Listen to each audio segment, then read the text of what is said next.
Mabuti po ba ang Diyos? Amen. Amen. Napakabuti ng Panginoon. Ano? Alam niyo po, parang mas madalas, hindi maalis sa akin na ma-compare ko. And so to say, yung pagsamba ng umaga at yung paghapon. Parang there is something kapag hapon na talagang parang very intimate yung pananambahan. Hindi ko alam, bagaman napagod tayo kaninang umaga. But still, nagbigay ka pa rin ng time this afternoon. Alam ko, ang Diyos po hindi nauubusan ng mensahe ng salita. Bagaman ang ating pinag-aaralan palagi, for example, morning and afternoon, sa message, God of course, hindi pa rin naman nawawala ng revelation ng ating Panginoon.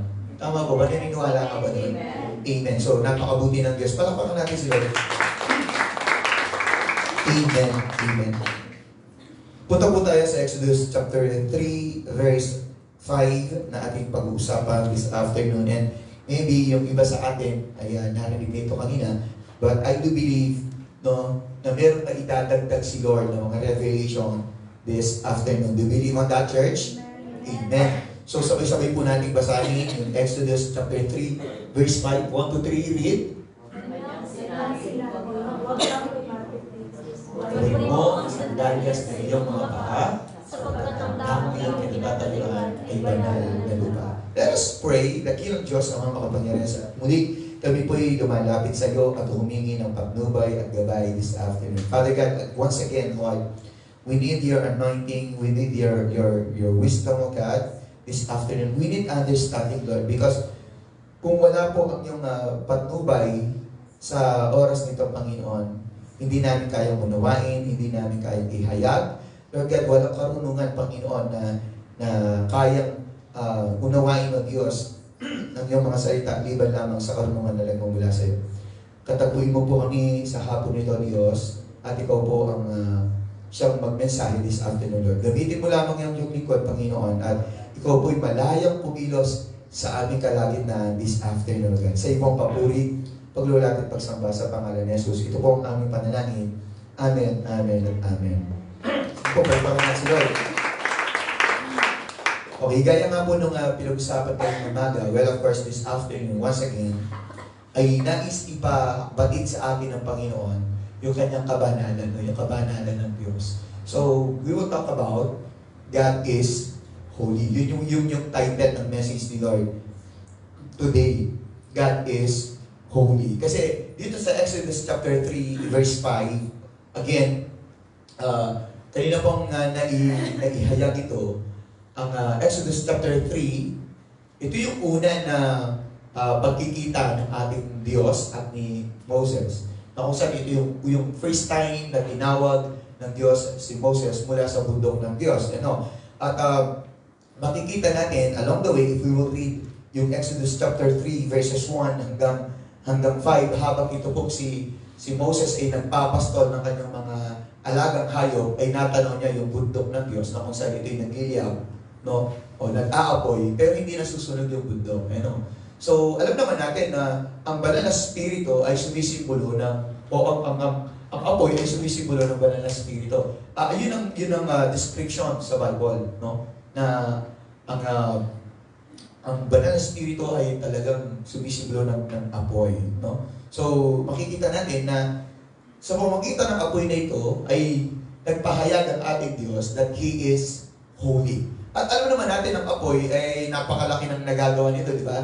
It can burn out, it can burn us. Pwede niya tayong sunugin, pwede niya tayong patayin, maaagnas tayo dyan.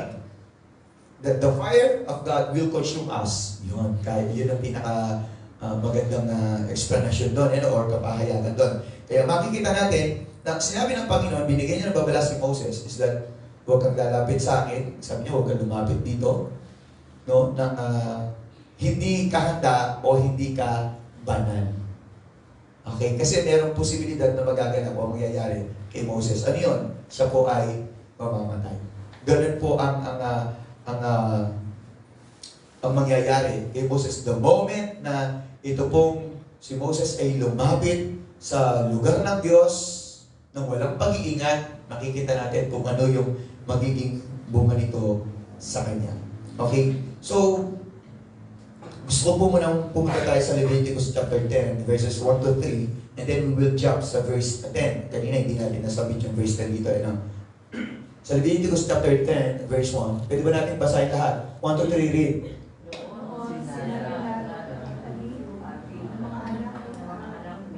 Ay kumuha ng kanyang suuban at nilagay ng apoy ng mga ito at pinatungan ng insenso. Sila'y nag-aandog sa harapan ng Panginoon ng ibang apoy na hindi niya iniutos sa kanila. At lumabas ang apoy sa harapan ng Panginoon, nilamo sila at namatay sila sa harapan ng Panginoon. Verse 3.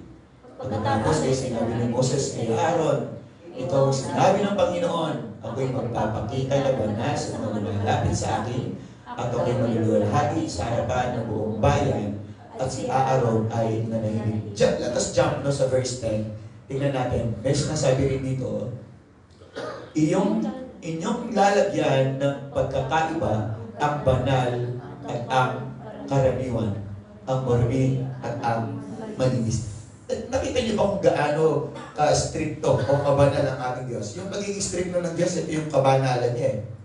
No, na bagaman, maaaring masaktan tayo, maaaring makaramdam tayo ng lungkot, no? But then again, yun talaga yung nais ng Panginoon. Ang gusto lang kasi ng Diyos yung galisan. Inaalis niya yung mga bagay, yung mga espiritu na hindi ka nais-nais sa atin. Sapagkat yung mga espiritu na yun, siya yung papatay sa atin. And kung haharap tayo sa Diyos at mag-aali tayo, maghahandog tayo sa Kanya ng iba, yung ilalagay nating apoy, isa niya, nagkakasala tayo at ito'y magdudulot sa atin ng kamatayan. Kaya nga namatay yung dalawang anak ni Aaron Di po ba? Naunawa niyo po ba sa ating binasa kanina? Okay. So, God is holy. Kaya sinabi ng Panginoon kay Moses yung sinabi niya, huwag kang lalapit sa akin, it is because alam ng Panginoon that nung sa mga panahon na yon, si Moses ay hindi pa siya ganun kalalim sa pananampalataya sa Diyos. But then again, ang unang-unang itinuro ng Diyos kay Moses ay ituring or handugan ang ating Diyos at makipagkita sa kanya si Moses ng may kabanalan sapagkat banal ang Diyos. This is the first thing na inihayag ni Lord kay Moses. I am holy. This place is holy. No, ang lahat ng bagay kung saan naroroon ang Diyos ay banal. Nakuha po ba natin? So, yun yung unang-una. So, unang-una pa lang, sabi niya, kailangan malaman mo na ganito ako. Okay, siguro para magkaroon ng tinatawag na pag-iingat. Kasi nga, ang Kristiyano, they are careless, or most of Christians, they are careless Christian. Nakuha? Yung mga oras na yun, maaaring careless pa itong si Moses. Because hindi niya alam, hindi niya kilala ang Diyos. Bagaman meron siyang nalalaman na Diyos before, pero hindi yung Diyos na pagkakaunawa niya nung nagkaroon siya ng encounter sa ating Diyos. Nakuha niyo po ba, church? So, makikita natin ngayon na doon sa first meet nila, first encounter nila, naging careless itong si Moses. Si Moses, at alam ng Diyos yun. Nakanya ba? So, isang bagay na madalas ginagawa ng mga tao, ng mga even Christians, because not all Christians ay tinitake nila o hinaharap nila, pinaglilingkuran nilang Diyos bilang banal na Diyos. Hindi lahat ng Kristiyano ay ganon ang kanilang pananaw. Tandaan po natin yan. Nakuha niyo po ba? Kasi kahit na iisa lang yung ating pastor, isa rin nangangaral sa atin, it is up to you kung paano mo i-take ang Diyos sa iyong buhay. Kung siya ba'y tagapagligtas lang ng iyong buhay, siya ba'y dakilang manggagamot lang ng iyong buhay, pero He is not your God, He is not your Master, He is not holy. Maybe yung pananaw natin sa Diyos, He is simply God. Parang basta Diyos lang siya. But the moment na magkaroon tayo ng encounter sa Kanya, dito mo ngayon malalaman that the God we are serving here in this place is a holy God. Naunawan niyo po ba? Hindi basta-basta ang Diyos natin. Sabi niyo sa ko, hindi basta-basta ang Diyos natin. No? Napakatindi po ng ating Panginoon, napakatindi po ng ating Diyos. That's why, tingnan niyo po, no, maraming mga Kristiyano, they are careless Christian. Sabi ko nga po kanina, saan ba tayo nagiging careless? Bakit ko nasabing careless ang mga Kristiyano? O marami. Not all, pero marami mga Kristiyano, they are careless when it comes to their identity as a Christian. Sabi ko nga kanina, saan tayo nagiging careless? Sa ministry. Kaya kanina, nagkaroon ng pag-uusap yung music team. Bagaman alam ko, may mga iba na saktan, nagdamdam. Maaring sabi ng iba, hindi mo kasi alam yung dahilan, pastor. Totoo yun. Maaring hindi ko alam yung dahilan. No? Pero, kailangan pa rin kasi natin sabihin for them to be corrected, para sila makorek. No? Ano man yung kadahilanan, no, kailangan ma-remind ang bawat isa. Because again, kapag haharap tayo sa Panginoon, no, lahat ng bagay na ginagawa natin dito, we will be accountable before the eyes of God, before the throne of God. Kaya ngayon pa lang, itinutuwid na, isinasaayos na, kasi meron akong sabihin natin pangamba, na baka mabaliwala yung ating paglilingkod. Kaya hindi tayo dapat maging careless as a Christian, as a worker of this vineyard, of this church. Kailangan hindi tayo maging careless. Hindi kasi natin pwedeng gawing lang-lang ang paglilingkod. Hindi natin pwedeng gawing lang-lang ang Diyos. Hindi. Kasi yung Diyos na sinasamba ng mga malalaking church is the same God that we are worshiping, that we are serving. Nakanya po ba? Yung Diyos ni Moses, ni Abraham, yung nagsabi kay Moses na huwag ka lalapit dito sapagkat ang lugar nito'y banal, is the same God that we are worshiping. At kapag sinabi ng Diyos that this is a holy ground because I am holy, naging holy ground yan because God is there. Hindi siya naging banal sa ano pa mga kadahilanan. Ang lugar na yon ay naging banal because the presence of God is there. Nakuha natin? Kaya nga itong lugar na to, we are always inviting the Spirit of God. Lagi natin ini-invite yung banal na Espiritu. Come on. Holy Spirit, be with us. Be here. Move in our life. You are welcome. Ang ibig sabihin nun, nais natin na ang Diyos, ang presensya ng Diyos ay pumarito at maging banal ang lugar na ito. Nakakanya niyo po ba? Ini-entertain natin, ini-invite natin yung Holy Spirit to be in this place, and yet, we ourselves, we are not holy. Paano yun? How can we contain the presence of God? Hindi mo mapapagawa yun, hindi mo makocontain yung banal na spirito if you are not holy. So, dapat lagi tayong ready na alamin natin na ang Diyos natin ay banal. Kaya pag-ingatan natin ang ating mga ministry. Huwag tayong maging careless sa ating ministry. Huwag tayong maging careless sa ating mga commitment sa ating Diyos. The moment you said, yes, Lord, ako'y maglilingkod sa iyo, nandun na yung commitment mo. Hindi naman bata yung kinausap mo Diyos. At hindi lang Diyos, banal na Diyos. So kailangan hindi natin na binabali yung ating pangako sa Diyos kasi ito yung gusto rin naman natin na huwag baliwalain ng Diyos or huwag mabali ang pangako ng Diyos sa atin. Tama? Ayaw natin kasi. So on our part, tayo din, dapat hindi tayo masira sa Diyos. Yung pangako natin, gawin natin.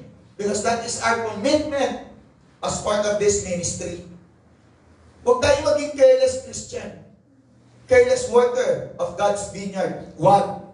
Yun ang nais ng Panginoon Kasi ang nais niya ay pagpalain tayo. Ang nais niya, maranasan natin siya.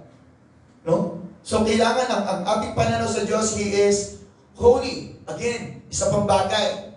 No? Nagiging careless tayo sa time. Sabi nga, bagaman marami sa atin ang guilty pagdating sa time. Ewan ko bakit lagi lang naman natatamaan yung time para kay Lord. Pero yung time para sa mga ibang bagay, sa school, sa trabaho, ayaw mong nalilig. Lalo na kung pagkakakitaan yan, ayaw mong nalilig dyan. Pero pagdating sa ministry, pagdating sa commitment mo sa church, pag commitment mo sa Diyos, okay lang na mali tayo. Bakit ganon? Yun ang isang bagay na lagi kong tinatanong. Bakit kapag sa Diyos, ang usapan ay sa gawain ng Diyos, sa paglilingkod sa Diyos, pwede nating isang tabi. O pwede tayong mali. Pero bakit kapag sa ibang gawain na hindi para sa Diyos, masyado tayong maaga? Bakit ganon?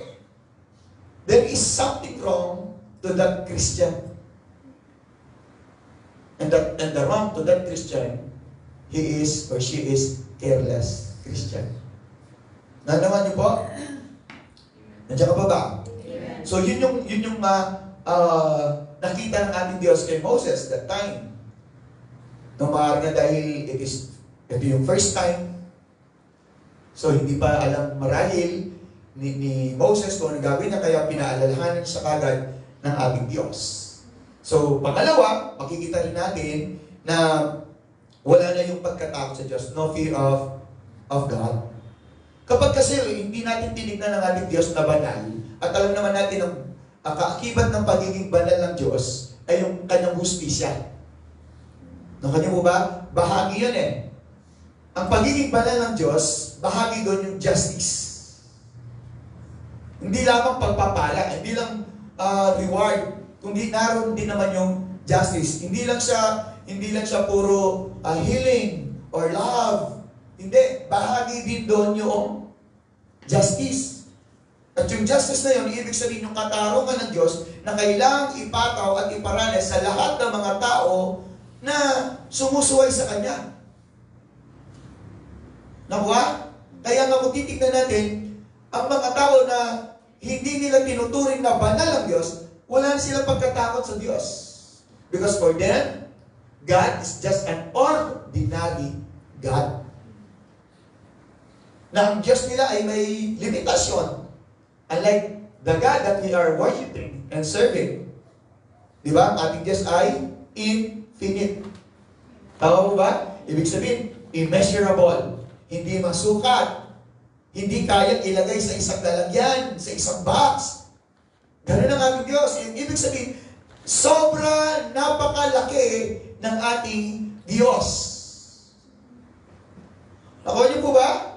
So, tingnan natin yung Exodus chapter 34, verses 6 to 7. Tingnan niyo po dito. Nung panahon na kung saan, itong si Moses at si Lord, ito po yung muli nilang isinulat yung tablet of stone. Ten Commandments, no? Muli nilang isinulat. So, kumbaga, gumawa uli itong si Moses ng mga tapyas ng bato. Pero gusto kong mag-move forward tayo doon sa verse 5 o verse 6 na sinasabi ng Panginoon ng 7. Sabi niya, ang Panginoon ay nagdaan sa harapan niya at nagpahayag. Ito po yung kausap ni Moses ang Diyos. Okay? Ito yung time na yun. Ang Panginoon ay nagdaan sa harapan niya at nagpahayag. Ang Panginoon, isang Diyos na puspos na kahabagan at mapagpala. Hindi magagaliti at sagana sa wagas na pag-ibig at katapatan. Verse 7, na nag-iingat ng wagas na pag-ibig para sa libo-libo, nagpapatawad ng kasamaan. Napakabuti ng Diyos, no? Kasi nga banal siya, ng pagsuway at ng kasalanan. Ngunit sa anumang paraan ay hindi ituturing na walang sala ang may sala, na dinadalaw ang kasamaan ng mga ama sa mga anak at sa mga anak ng mga anak hanggang sa ikatlo at ikapat na salilay. So kabahagi doon, yung hindi kinukonsinti ng Diyos ang kasalanan ng tao. Bagaman, God is love. God is love. Yun ang sinabi sa ating binasa kanina. He is abounding in love, slow to anger. Sabi na nun. Hindi agad nagagalit. But then again, makikita natin na naroon pa rin yung justice. Yun yung gusto kong iibiin dito eh. Yung katarungan ng Diyos. At ang katarungan ng Diyos na yun ay lumilipat o bumibisita, sabi nga sa anak, ng mga magiging anak From generation to generation. Napaka-banal ng Diyos, Hindi natin maunawaan, bakit gano'n ang Diyos? Kasi nga, banal siya. At bahagi ng kanyang pagiging banal, yung kanyang pagiging makatarungan. Ganun po ang ating Panginoon. Ganun ang ating Diyos. So, ito yung isang bagay na nakakatakot. Kapag ang isang Kristiyano ay naging careless, of course, nasasanayan na niya. Hanggang sa nawawala na yung kanyang pagkatakot sa Diyos. At pag nawawala na yung pagkatakot na yon, well, of course, ano nangyayari? Pangatlo, yung compromising happens. So, nagaganap ngayon yung kompormiso. At alam naman natin, masamang kaugalian or masama yung ibig sabihin ng nakompormiso ko. Ibig sabihin, para bang na-involve ka sa isang bagay na hindi naman dapat. Na-compromise ngayon o nasa alang-alang yung isang bagay para sa isang bagay. Nakalimutan mo ba? That is compromising. Ibig sabihin, yung faith natin ngayon, because hindi banal ang pagtingin natin sa Panginoon, because that is yung ating pananaw sa Diyos. So, ano nangyayari? Nagkakaroon ng compromising. Ganon din dito sa Exodus chapter 32, dun sa golden calf. Na kung saan itong sina Moses, habang siya po ay si Moses together with Joshua. Kasi nakapagkita si Moses sa Diyos, at si Joshua naman ay nasa ibaba lamang ng bundok. Habang hinihintay niya si Moses. Imagine hindi pa makasama si Joshua doon sa mountain of God. Imagine that. Samantalang kung titignan natin, talagang tapat na lingkod itong si Joshua. At si Joshua, siya yung sabihin natin forerunner at saka yung pumalit, yung successor. Siya yung susunod O siya yung sumunod kay Moses nung si Moses ay pinagpahinga na ng Diyos. Siya yung pumalit, yung successor nitong si Moses. Pero that time ay wala pang karapatan itong si Joshua na makipag-usap sa ating Diyos. Makikita natin. Kaya nga, nung sila po'y pababa na, sapagkat ang Diyos ay nag-remind kay Moses, parang meron nagaganap doon sa lugar na kung saan iniwan mo yung mga Israelites. Bilisan mo, bumaba ka. Sabi ganon. So may narinig silang awitan, kasiyakan. At doon nga, natagpuan nila na together with Aaron, which is isa sa mga pari noon, yung tatay nga ni Abihu, tsaka ni Nadab, makikita natin, na kung saan, nadatnan nila ngayon na napilitan itong si Aaron na gumawa o pasimunuan na gumawa ng isang calf, golden calf, para ito'y kanilang sambahin, na hindi naman dapat. Na isa lang alang ngayon yung pagiging pari ni Aaron. Because in the first place, hindi pa rin naman talaga kilala ni Aaron na ang Diyos ay banal. Kasi nga, walang time para makipag-usap or wala pang moment na nakausap ni Aaron o ni Aaron ang Diyos. Kaya nga nagkaroon pa ng konting tampuhan. Si Aaron at yung kapatid ni Aaron na babae at si Moses. Nagkaroon ng himagsikan. Bakit? Ang sabi gano'n ni Aaron at yung kapatid ni Aaron na babae, ang sabi gano'n, bakit si Moses lang bang kinakausap ng Diyos? Kaya nga nagkaroon sila ng ketong Nagkaroon sila ng karamdaman. Makikita natin na dahil hindi nga alam nitong si Aaron kung gano'ng kabanal ang Diyos. And for him, parang it's okay to have a golden calf. Something like that. Masama ba na mayroon kang sambahin? So, na-compromise siya ngayon. Napilitan siya, nadala siya, nakakit siya ng mas maraming mga tao na walang takot sa Diyos. So makikita natin doon na walang pag-iingat doon at walang takot, kaya nga nagkaroon ng compromising spirit. Itong si Aaron. Nandiyan ka pa ba? Amen. Ecclesiastes chapter 5, verse 1, anong sabi doon? Guard your steps when you go to the house of God.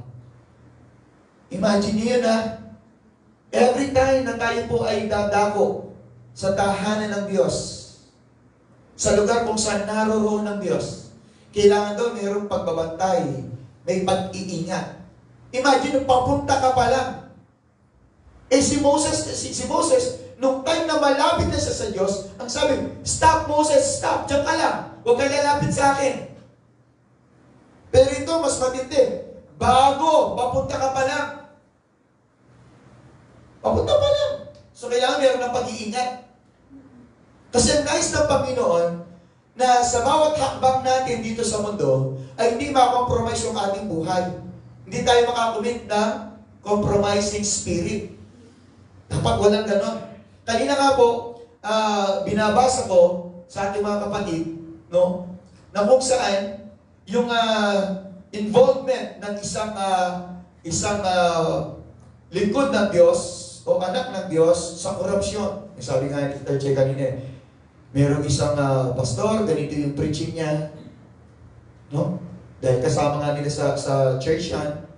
Well, of course, siguro hindi natin maalis yun na ipagtanggol or somehow, hindi naman siguro pinagtatanggol. Kumbaga talagang bahagi lang ng mensahe. At talagang alam naman natin ng Diyos, laging sabihin natin nagkakataon. So kanina nga, binabasa ko nga kay Sister Jess, sabi ko, there must be no hint. Kailangan hindi nga ma-involve ang pangalan mo sa kahit anong karumihan. Yung babanggit lang, bagaman hindi ka kasama, ganun katindi ang ating Panginoon eh. Kasi ayaw nga ng Diyos na magkaroon ng compromising of our faith. Dahil nga sa atin, banal ang Diyos. So kahit katiting lang, hindi ba involve yung pangalan mo sa isang usapin o sa isang kasamaan? Nakuha? Kung meron bang nagnakaw, hindi maaaring masabi dapat, maski pangalan mo lang na, oy, ayun yung magnanakaw, yun yung kasama ni brother no nakaraan. Wala daw ganun dapat. At hindi ka naman nakasama nagnakaw. Dapat hindi may involve ang pangalan mo. Kahit nga yung hint lang, hint. Sabi ganun. So, napaka-stricto ng ating Diyos. Bakit? Because God is holy. Lawan natin, church. Again, sa Leviticus chapter 10, no? Verses 1 to 3, makikita natin. Nagkaroon ng compromising. Diba? They're trying to worship God. Sinusubukan nilang sambahin ng Diyos sa pamamaraan na gusto nila. Gusto nilang maging banal sa pamamaraan na gusto nila. Gusto nilang ma-win yung favor ng Diyos sa pamamaraan na gusto nila. Pero hindi pwede. Kasi merong nais ang Diyos na makita niya sa atin, pag-ahandog na makita niya sa atin na nire-required ng Diyos. Nakuha po ba? Nakuha, sabi nga ng Panginoon, di ba? Be holy for I am holy. That is the requirements of God. That is the requirements of God. Na maging banal din tayo sapagkat siya ay banal. Kaya nga itong si Moses, anong ginawa ni Moses? Nung sinabi ng Diyos, huwag kang lalapit. Anong ginawa niya? Di ba? Hinubad niya yung kanyang mga palyapak, yung kanyang sandals, yung kanyang mga tsinelas. Hinubad niya. Ano bang ibig sabihin nun? Very significant yun. Yung sandals niya yun, yung tsinelas niya yun, na tumatapak sa mundo, dapat walang ganon sa lugar ng Diyos. So anything that is of this world, sabi ganon, yun ang ibig sabihin nun ay hindi pwede sa lugar ng Diyos. Kaya nga ang nais ng Panginoon, lahat ng mga bagay na makamundo sa ating buhay, listen to this, lahat ng mga bagay na makamundo sa ating buhay na nagdudulot sa ating pananampalataya for us to compromise, tanggalin lahat yan. Ayaw ng Panginoon yun. Nakuha po ba natin? Banal na banal kasi ang ating Diyos eh. Again, sabi nga, hindi ko ma-explain. Gaya po na sinabi ko kanina, hindi ko ma-explain o maihayag kung gaano nga ba kabanal ang ating Diyos. Words are not enough. Mga adjectives are not enough para masabi ko kung anong uri o paano ang kabanalan ng ating Diyos.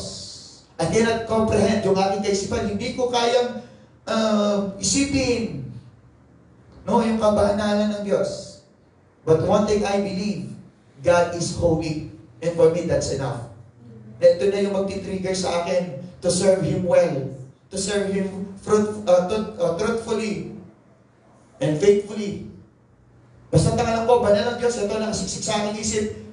Ganito ako maglilingkod sa Kanya. I will treat God sa ganitong pamamaraan. Bakit? Kasi banal siya.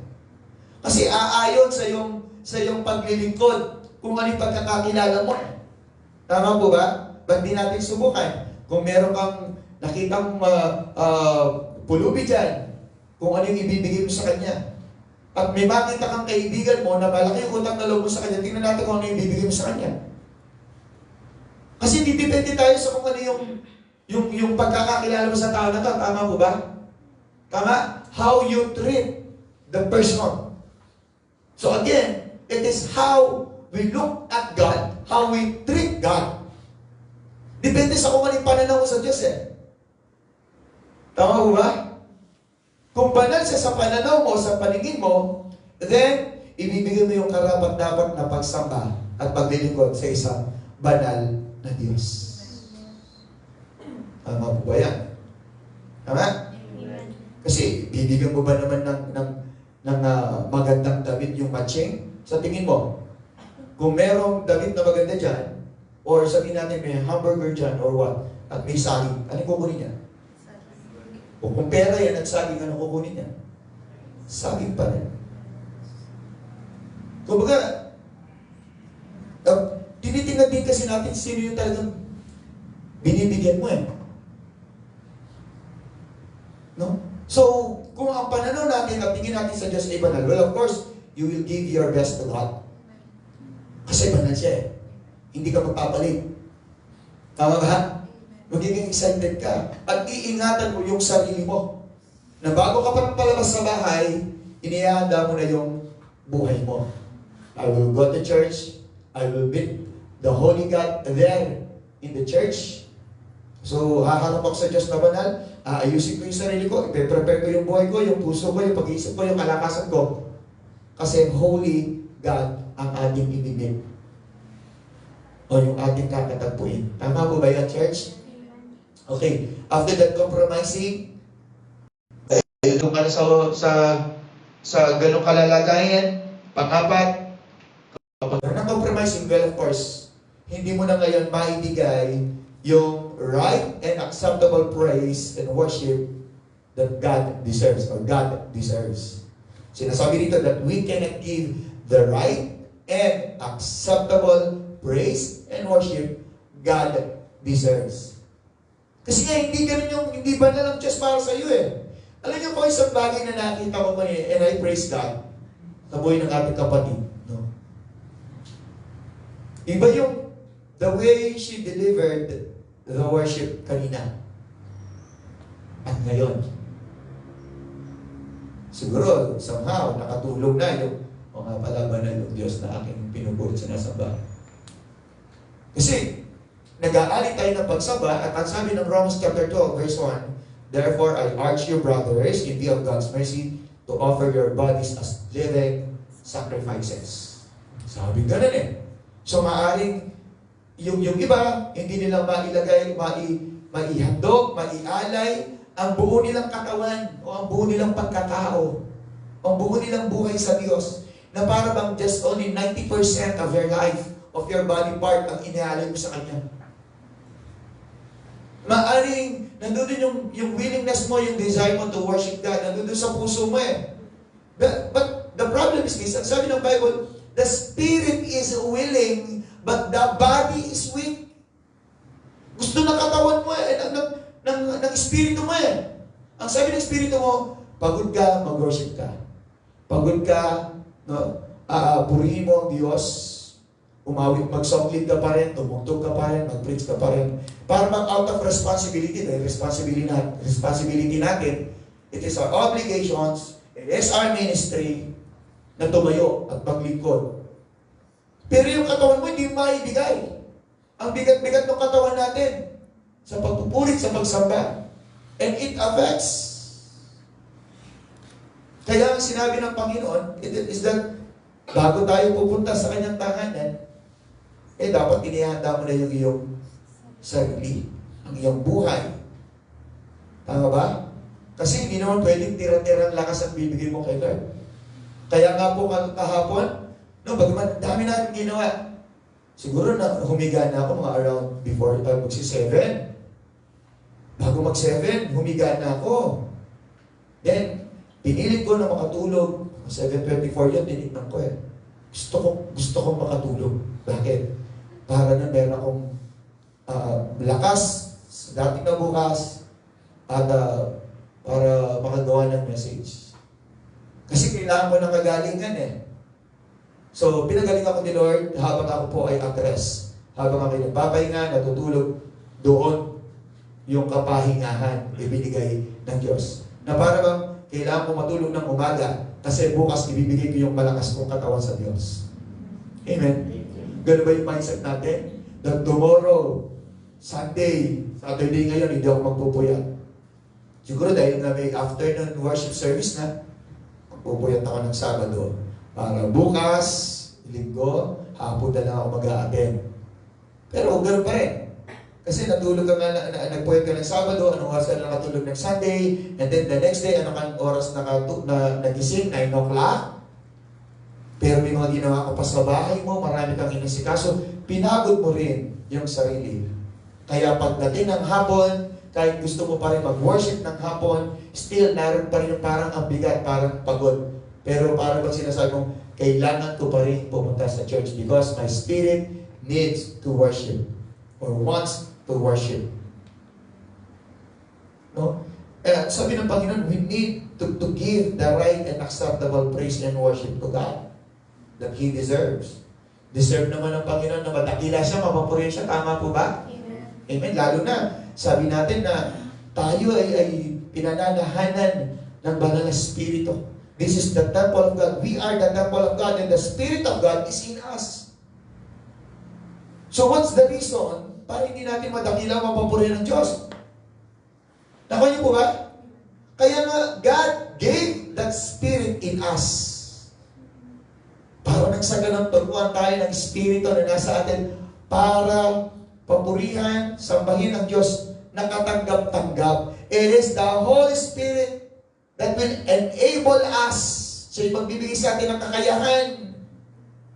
No, magpapaunawa sa atin, this is how you must worship the living God. Huwag natin gayahin itong si Cain. Imagine Cain. Alam naman niya kung sino ang Diyos, kung anong Diyos.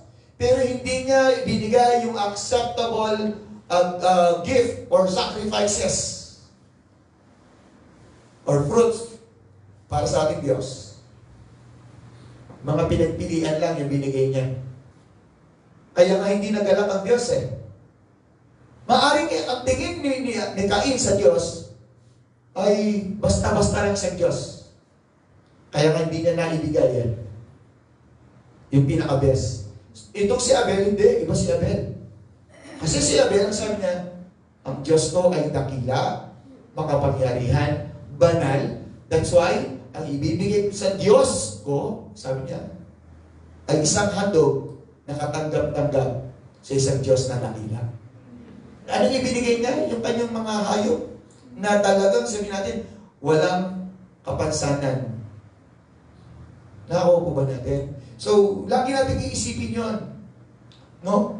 Kung banal ang Diyos sa pananaw natin, of course, there's no reason not to give or to offer our bodies as a living sacrifice or sacrifices to Him. Tama po ba?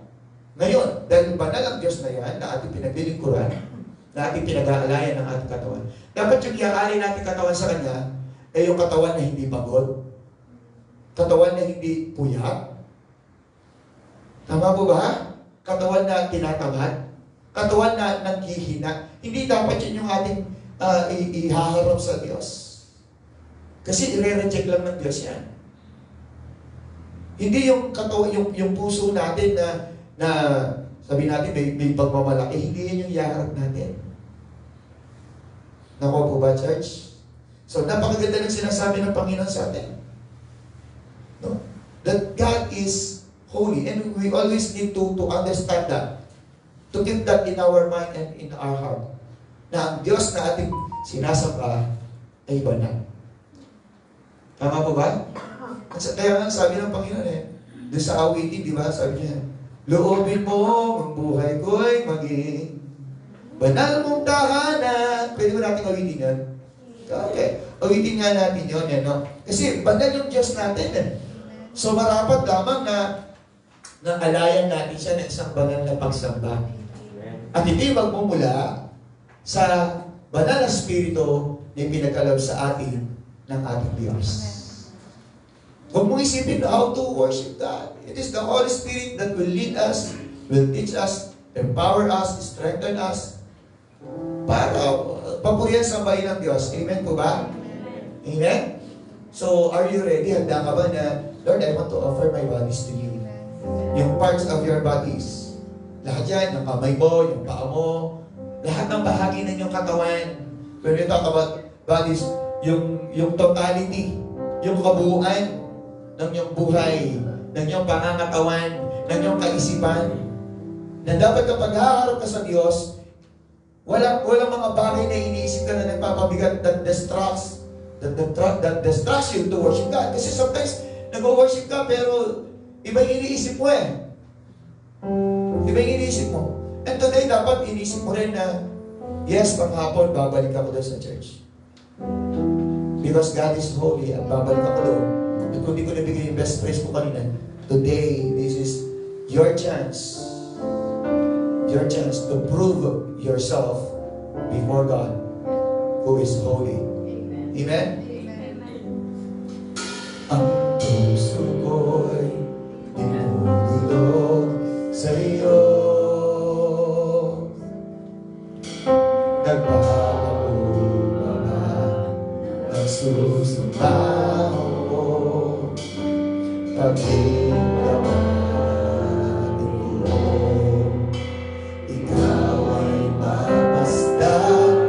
Ang pangiligaan sa iyo ay pumisan. Sige again. Ang puso mo'y dinudulog sa iyo.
Come on, church, sing it again.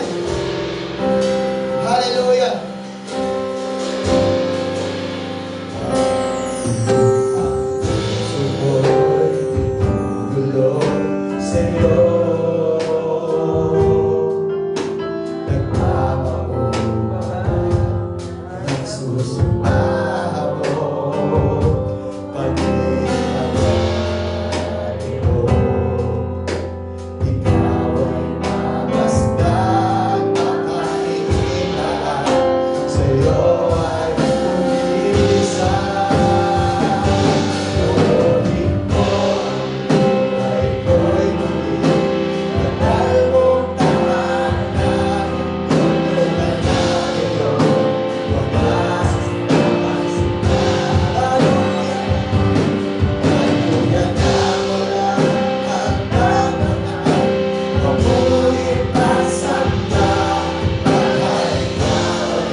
Hallelujah. Ito po yung aming panalangin o Diyos hapon ito. Pagharian mo ang aming buhay. Sapagkat tunay nga na nais namin ang maghahari sa aming buhay ay isang banal na Diyos, isang dakilang Diyos. Salamat, Lord God, for this wonderful afternoon, Lord, that you have given us, O God. Purihin ka, O Diyos, nawalatiin ka, nakilain ka, Panginoon, sa pangalan ni Jesus, sa pangalan ni Jesus, sa pangalan ng panalangin. Amen, amen.